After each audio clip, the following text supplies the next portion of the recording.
Hello ਦੋਸਤ, ਸਵਾਗਤ ਹੈ ਤੁਹਾਡਾ ਭਾਰਤੀ ਲੋਕਤੰਤਰ ਅਤੇ ਇਸ ਦੀਆਂ ਸਮੱਸਿਆਵਾਂ ਨਾਲ ਸੰਬੰਧਿਤ 2 ਅੰਕ ਵਾਲੇ ਪ੍ਰਸ਼ਨ ਉੱਤਰ ਦੇ ਵਿੱਚ। ਤੇ ਚਲੋ ਸ਼ੁਰੂ ਕਰਦੇ ਹਾਂ। ਕੁਝ ਮਹੱਤਵਪੂਰਨ ਪ੍ਰਸ਼ਨ ਇਸ ਵੀਡੀਓ 'ਚ ਕਰੀਏ।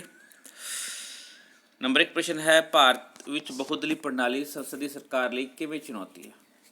ਉੱਤਰ ਹੈ, ਬਹੁਦਲੀ ਪ੍ਰਣਾਲੀ ਦੀ ਹੋਣ ਕਾਰਨ ਭਾਰਤ ਵਿੱਚ ਸਰਕਾਰ ਬਣਾਉਣ ਦੀ ਸਮੱਸਿਆ ਆਉਂਦੀ ਹੈ। ਪਹਿਲੀ ਪ੍ਰੋਬਲਮ ਕੀ ਹੈ ਕਿ ਸਰਕਾਰ ਬਣਾਉਣ ਦੀ ਸਮੱਸਿਆ ਆਉਂਦੀ ਹੈ। ਉਸ ਤੋਂ ਬਾਅਦ ਦੂਸਰੀ ਕੀ ਹੈ ਕਿ ਕਿਸੇ ਵੀ ਸਮੇਂ ਸਰਕਾਰ ਟੁੱਟਣ ਦਾ ਖਤਰਾ ਬਣਿਆ ਰਹਿੰਦਾ ਔਰ ਵਿਰੋਧੀ ਧਿਰ ਕਮਜ਼ੋਰ ਹੁੰਦੀ ਹੈ ਅਤੇ ਖੇਤਰੀ ਦਲਾਂ ਦੀ ਬਹੁਲਤਾ ਹੁੰਦੀ ਹੈ ਅਤੇ ਉਚਿਤ ਵਿਕਲਪ ਦੀ ਕਮੀ ਹੁੰਦੀ ਹੈ। 1 ਪੁਆਇੰਟ 2 ਪੁਆਇੰਟ 3 ਪੁਆਇੰਟ 4 ਪੁਆਇੰਟ ਅਤੇ 5 ਪੁਆਇੰਟ, ਇਹ 5 ਚੀਜ਼ਾਂ ਯਾਦ ਰੱਖ ਲਓ। ਨੰਬਰ 1 ਸਰਕਾਰ ਬਣਾਉਣ ਦੇ ਵਿੱਚ ਸਮੱਸਿਆ ਆਉਂਦੀ ਹੈ। ਨੰਬਰ 2 ਸਰਕਾਰ ਟੁੱਟਣ ਦਾ ਖਤਰਾ ਰਹਿੰਦਾ ਹੈ। ਨੰਬਰ 3 ਵਿਰੋਧੀ ਧਿਰ ਕਮਜ਼ੋਰ ਹੁੰਦੀ ਹੈ, ਜਿਸ ਕਰਕੇ ਸਰਕਾਰ 'ਤੇ ਪ੍ਰੈਸ਼ਰ ਪਾ ਕੇ ਵਧੀਆ ਕੰਮ ਨਹੀਂ ਕਰਵਾ ਪਾਉਂਦੀ ਹੈ ਅਤੇ ਖੇਤਰੀ ਦਲਾਂ ਦੀ ਬਹੁਲਤਾ ਹੁੰਦੀ, ਮਤਲਬ ਰੀਜਨਲ ਪਾਰਟੀਜ਼ ਹੁੰਦੀਆਂ ਨੇ ਅਤੇ ਉਚਿਤ ਵਿਕਲਪ ਦੀ ਕਮੀ ਹੁੰਦੀ ਹੈ। ਚੱਲੀਏ ਵਧਦੇ ਅਗਲੇ ਪ੍ਰਸ਼ਨ ਵੱਲ। ਰਾਜਨੀਤਿਕ ਦਲ ਬਦਲੀ ਸੰਸਦੀ ਸਰਕਾਰ ਲਈ ਕਿਵੇਂ ਖਤਰਾ ਹੈ? ਉੱਤਰ, ਰਾਜਨੀਤਿਕ ਦਲ ਬਦਲੀ ਦੀ ਸਮੱਸਿਆ ਖਤਮ ਕਰਨ ਲਈ ਭਾਰਤੀ ਸੰਸਦ ਵੱਲੋਂ ਕਾਨੂੰਨ ਬਣਾਇਆ ਗਿਆ ਹੈ। ਫਿਰ ਵੀ ਇਹ ਸੰਸਦੀ ਸਰਕਾਰ ਨੂੰ ਪ੍ਰਭਾਵਿਤ ਕਰਦੀ ਹੈ। ਰਾਜਨੀਤਿਕ ਦਲ ਬਦਲੀ ਮੌਕਾ ਪ੍ਰਸਤਵਾਦ ਦੀ ਰਾਜਨੀਤੀ ਨੂੰ ਉਤਸ਼ਾਹਿਤ ਕਰਦੀ ਹੈ ਅਤੇ ਸਰਕਾਰ ਦੀ ਸਥਿਰਤਾ ਲਈ ਖਤਰਾ ਬਣਦੀ ਹੈ। ਹੁਣ ਇਹਦੇ ਵਿੱਚ ਜੋ ਪੁਆਇੰਟ ਨਿਕਲ ਕੇ ਆਇਆ ਉਹ ਹੈ ਮੌਕਾ ਪ੍ਰਸਤਵਾਦ ਅਤੇ ਸਥਿਰਤਾ ਲਈ ਖਤਰਾ। ਜਿਹੜੇ ਸਾਂਸਦ ਹੁੰਦੇ ਨੇ ਜਾਂ MLA ਹੁੰਦੇ ਨੇ, ਉਹ ਲਾਲਚ 'ਚ ਆ ਕੇ ਮੰਤਰੀ ਬਣਨ ਲਈ ਜਾਂ ਪੈਸੇ ਦੇ ਲਾਲਚ ਦੇ ਵਿੱਚ ਆ ਕੇ ਕਈ ਵਾਰੀ ਸਰਕਾਰ ਬਦਲ ਦਿੰਦੇ ਨੇ, ਕਈ ਵਾਰੀ ਪਾਰਟੀ ਛੱਡ ਦਿੰਦੇ ਨੇ, ਜਿਸ ਕਰਕੇ ਸਾਡੇ ਦੇਸ਼ ਦਾ ਨੁਕਸਾਨ ਹੁੰਦਾ ਹੈ। ਕਈ ਵਾਰੀ ਸਰਕਾਰਾਂ ਡਿੱਗ ਵੀ ਜਾਂਦੀਆਂ ਨੇ ਔਰ ਦੁਬਾਰਾ ਤੋਂ ਇਲੈਕਸ਼ਨ ਕਰਨਾ ਹੁੰਦਾ ਹੈ। ਸਿਚੁਏਸ਼ਨ ਜਿਹੜੀ ਹੈ ਉਹ ਗੰਭੀਰ ਹੋ ਜਾਂਦੀ ਹੈ। ਇਸ ਲਈ ਰਾਜਨੀਤਿਕ ਦਲ ਬਦਲੀ ਜਿਹੜੀ ਹੈ ਸੰਸਦੀ ਸਰਕਾਰ ਲਈ ਖਤਰਾ ਹੈ। ਇਸ ਨੂੰ ਇੰਗਲਿਸ਼ 'ਚ ਪੋਲੀਟੀਕਲ ਡਿਫੈਕਸ਼ਨ ਕਿਹਾ ਜਾਂਦਾ ਹੈ। ਚੱਲਦੇ ਨੈਕਸਟ ਪ੍ਰਸ਼ਨ 'ਤੇ। ਭਾਰਤ ਵਿੱਚ ਗੱਠਜੋੜ ਸਰਕਾਰਾਂ ਦੀ ਕੀ ਸਮੱਸਿਆ ਹੈ? ਉੱਤਰ, ਭਾਰਤ ਵਿੱਚ ਪਿਛਲੇ ਕੁਝ ਸਾਲਾਂ ਤੋਂ ਗੱਠਜੋੜ ਸਰਕਾਰਾਂ ਦਾ ਨਿਰਮਾਣ ਹੁੰਦਾ ਆ ਰਿਹਾ ਹੈ। ਜਦਕਿ ਮਿਲੀ ਜੁਲੀ ਸਰਕਾਰ ਆਮ ਤੌਰ 'ਤੇ ਅਸਥਿਰ ਹੁੰਦੀ ਹੈ, ਸਰਕਾਰ ਵਿੱਚ ਸ਼ਾਮਿਲ ਦਲ ਆਪਣੇ ਲਾਭ ਲਈ ਸਰਕਾਰਾਂ ਦੇ ਕੰਮਾਂ ਅਤੇ ਨੀਤੀਆਂ ਨੂੰ ਪ੍ਰਭਾਵਿਤ ਕਰਦੇ ਹਨ। ਸਭ ਤੋਂ ਪਹਿਲਾਂ ਤੁਹਾਨੂੰ ਗੱਠਜੋੜ ਦਾ ਮਤਲਬ ਪਤਾ ਹੋਣਾ ਚਾਹੀਦਾ। ਗੱਠਜੋੜ ਮਤਲਬ ਇੰਗਲਿਸ਼ 'ਚ ਇਸ ਨੂੰ ਕੋਅਲੀਸ਼ਨ ਕਿਹਾ ਜਾਂਦਾ ਹੈ। ਬਹੁਤ ਸਾਰੀ ਪਾਰਟੀ ਬਣ ਕੇ ਸਰਕਾਰ ਜਦੋਂ ਬਣਾਉਂਦੀ ਹੈ ਤਾਂ ਉਸ ਨੂੰ ਗੱਠਜੋੜ ਸਰਕਾਰ ਕਿਹਾ ਜਾਂਦਾ ਹੈ। ਜਿਵੇਂ ਕਿ ਇਸ ਵੇਲੇ BJP ਕੇਂਦਰ 'ਚ ਹੈ ਅਤੇ ਇਹ ਵੀ ਇੱਕ ਗੱਠਜੋੜ ਸਰਕਾਰ ਹੈ ਔਰ ਗੱਠਜੋੜ ਸਰਕਾਰ ਇਸ ਦੇ ਨਾਲ ਬਹੁਤ ਸਾਰੀ ਪਾਰਟੀਜ਼ ਨੇ ਮਿਲ ਕੇ ਸਰਕਾਰ ਬਣਾਇਆ ਹੈ। ਇਲੈਕਸ਼ਨ ਹੋਣ ਤੋਂ ਪਹਿਲਾਂ ਹੀ ਤਕਰੀਬਨ 40 ਪਾਰਟੀਜ਼ ਦੀ ਗੱਠਜੋੜ ਸੀ। ਇਸ ਤੋਂ ਪਹਿਲਾਂ UPA ਗੌਰਮੈਂਟ ਸੀਗੀ ਮਨਮੋਹਨ ਸਿੰਘ ਜੀ ਦੀ, ਉਸ ਦੇ ਵਿੱਚ ਵੀ ਤਕਰੀਬਨ 23 ਪਾਰਟੀਆਂ ਦੀ ਸਰਕਾਰ ਸੀਗੀ। ਇਸ ਵੇਲੇ ਪੰਜਾਬ ਦੇ ਵਿੱਚ ਕਾਂਗਰਸ ਪਾਰਟੀ ਦੀ ਸਰਕਾਰ ਹੈ, ਪਰ ਉਸ ਤੋਂ ਪਹਿਲਾਂ ਜਿਹੜੀ ਅਕਾਲੀ ਦਲ ਭਾਜਪਾ ਸਰਕਾਰ ਸੀ ਉਸ ਦੇ ਵਿੱਚ ਵੀ ਗੱਠਜੋੜ ਸੀ, ਅਕਾਲੀ ਦਲ ਅਤੇ ਭਾਜਪਾ ਦੀ।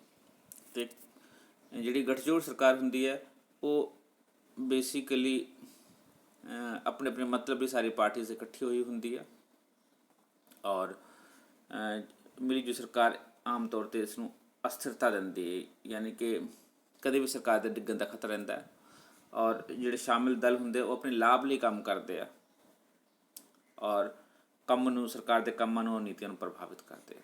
ਅਗਲਾ ਪ੍ਰਸ਼ਨ ਹੈ, ਭਾਰਤ ਵਿੱਚ ਵੱਧ ਰਿਹਾ ਅਪਰਾਧੀਕਰਨ ਲੋਕਤੰਤਰ ਲਈ ਕਿਵੇਂ ਖਤਰਨਾਕ ਹੈ?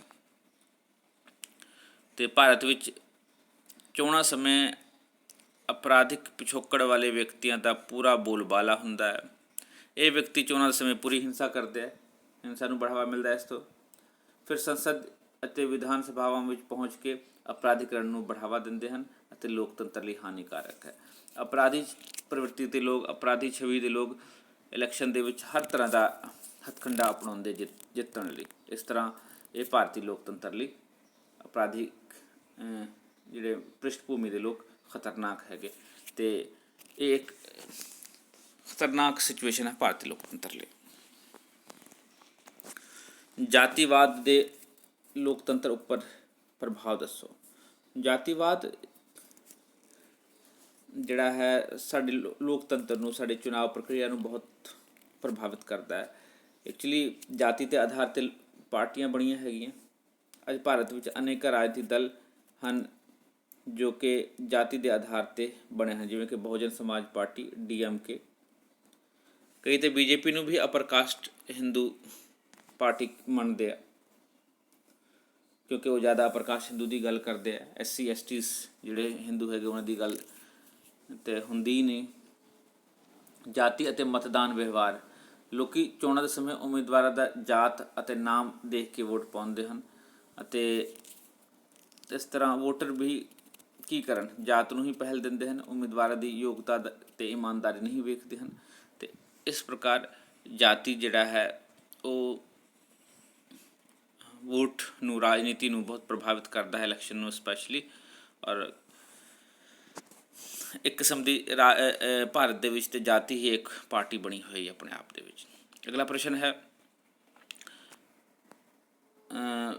ਵੱਖਵਾਦ ਦੇਸ਼ ਦੀ ਏਕਤਾ ਅਤੇ ਇਕੱਠਤਾ ਲਈ ਕਿਵੇਂ ਖਤਰਾ ਹੈ?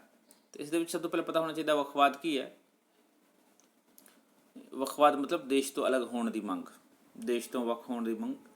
ਇਹ ਲੋਕ ਅੰਦੋਲਨ ਕਰਦੇ, ਜਿਵੇਂ ਕਿ ਕਸ਼ਮੀਰ 'ਚ ਜਾਂ ਉੱਤਰ ਪੂਰਬੀ ਰਾਜਾਂ 'ਚ ਹੋਇਆ ਸੀਗਾ ਕਿ, ਔਰ ਕੁਝ ਸਮਾਂ ਪਹਿਲਾਂ ਈਵਨ ਤਮਿਲਨਾਡੂ ਵਗੈਰਾ ਤੋਂ ਵੀ ਵੱਖ ਹੋਣ ਦੀ ਮੰਗ ਸੀਗੀ, ਜਾਂ ਇੱਕ ਸੈਪਰੇਟ ਆਟੋਨੋਮੀ ਦੀ ਮੰਗ ਸੀਗੀ, ਜਾਂ ਜ਼ਿਆਦਾ ਆਟੋਨੋਮੀ ਦੀ ਮੰਗ ਸੀਗੀ।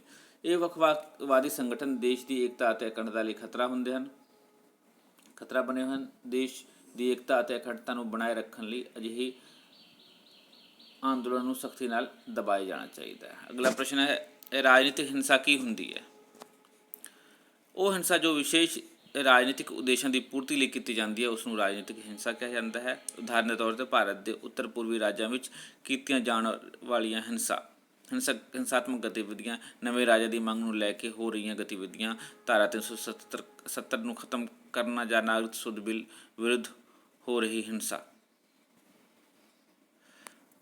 ਹੁਣ ਇਸ ਤਰ੍ਹਾਂ ਦੀ ਹਿੰਸਾ ਜਿਹੜੀ ਹੈ ਉਹ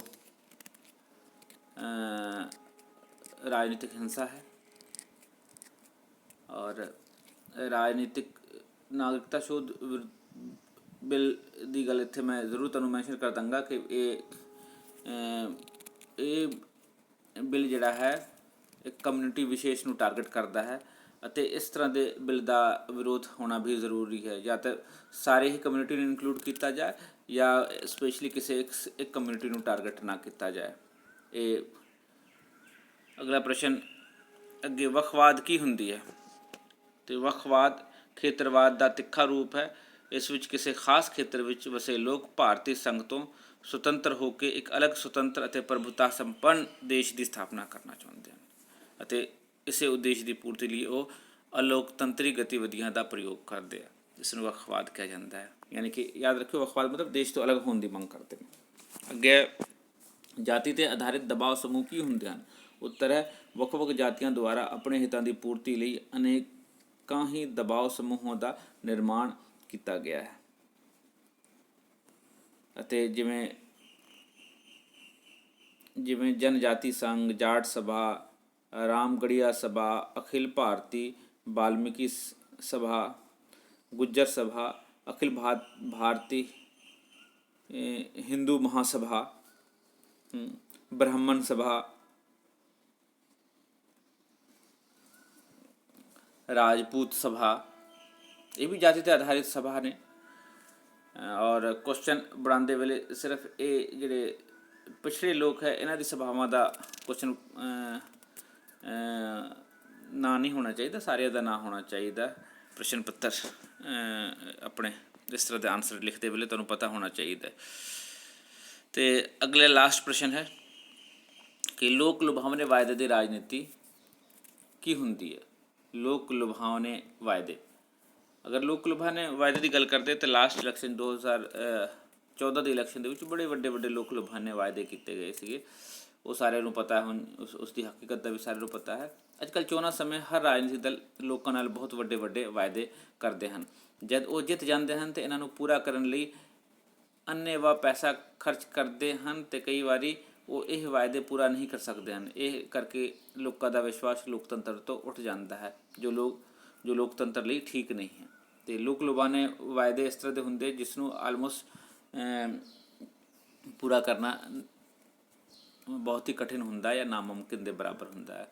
ਔਰ ਇਸ ਤਰ੍ਹਾਂ ਦੇ ਲੋਕ ਲੁਭਾਣੇ ਵਾਅਦੇ ਦੇ ਵਿੱਚ ਸਾਡੀ ਭੋਲੀ ਭਾਲੀ ਜਨਤਾ ਫਸ ਜਾਂਦੀ ਹੈ ਅਤੇ ਵੋਟਾਂ ਵੀ ਉਹਨਾਂ ਕਰਪਟ ਲੋਕਾਂ ਨੂੰ ਪਾ ਦਿੰਦੀ ਹੈ, ਉਹਨਾਂ ਜਾਬਰ ਲੋਕਾਂ ਨੂੰ ਪਾ ਦਿੰਦੀ ਹੈ, ਜਿਹੜੇ ਕਿ ਵੀ ਆਮ ਲੋਕਾਂ ਨੂੰ ਕੰਮ ਨਹੀਂ ਕਰਦੇ, ਬਲਕਿ ਕਾਰਪੋਰੇਟ ਅਤੇ ਇੰਡਸਟਰੀਲਿਸਟ ਔਰ ਬਿਜ਼ਨਸਮੈਨਾਂ ਲਈ ਕੰਮ ਕਰਦੇ।